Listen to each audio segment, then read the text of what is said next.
This channel does not promote any violent, harmful, or illegal activities. All content provided by this channel is meant for an educational purpose only. কারসাঙ্গে toy ট্রেনের ধাক্কায় জখম এক কিশোরী। দার্জিলিং থেকে শিলিগুড়ি যাচ্ছিল toy ট্রেনটি।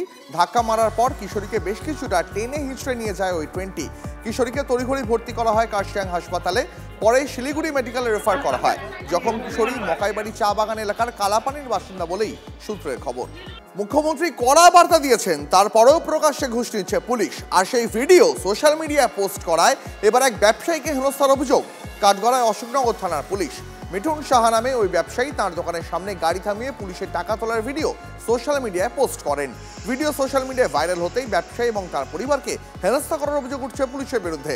মিথ্যা অভিযোগে ব্যবসায়ীকে জোর করে থানায় তুলে আনার অভিযোগ পরিবারের তরফে। তার স্ত্রী থানায় বিষয়টি নিয়ে জিজ্ঞাসা করতে গেলেও অসহযোগিতা করা হয় বলে অভিযোগ।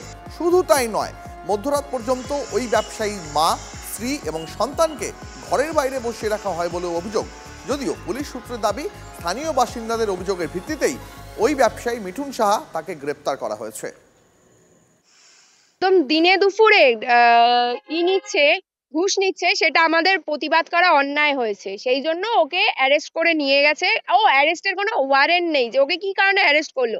ওকে মেন রাস্তা থেকে তুলে নিয়ে গেছে। এখন রাত্রি 11:06 বাজে। আমি বাড়ির বাইরে, ঘরের চাবি বড়বাবু দিচ্ছে না, ঘরের চাবি শুদ্ধ আটকে রেখেছে। আমি বারবার বললাম আমার মার একটা নার্ভের ওষুধ চলে, ওই ওষুধটা যদি না খায় মার একটা যখন তখন একটা অ্যাক্সিডেন্ট ঘটতে পারে। মা আর কোনো কথা শুনলো না। বাচ্চাগুলো, দুটো বাচ্চা নিয়ে আমি ঘুরে বেড়াচ্ছি রাস্তায় রাস্তায়, যাওয়ার মতন কোনো রাস্তা নেই। উনি অফিসে গিয়ে আরেকবার যে কমপ্লেনটা দেখাবো যে এরকম গৌতম বাবুর নামে, আমি ডাইরেক্ট বললাম গৌতম বাবুর নামে যে আরেকটা কমপ্লেন করেছিলাম তার দায় কি পুলিশ নিয়েছিল?